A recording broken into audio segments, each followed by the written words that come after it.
राधे राधे कृष्णा जी, आप ये बाइक ले लीजिए, मेरे पास आ जाइए।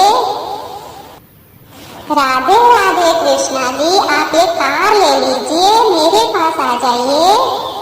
कृष्णा जी, आप ये माखन ले लीजिए, मेरे पास आ जाइए। कृष्णा जी, आप ये मस्त बांसुरी ले लीजिए, मेरे पास आ जाइए। कृष्णा जी, आइसक्रीम ले लीजिए, मेरे पास आ जाइए। कृष्णा जी, आप ये चॉकलेट ले लीजिए, मेरे पास आ जाइए। जो मुझे कमेंट में बताएगा कि मैं किसके पास जाऊं, मोटू के पास जाऊं या पतलू के पास जाऊं, आप मुझे कमेंट में बताइए, मैं उसके पास चला जाऊंगा।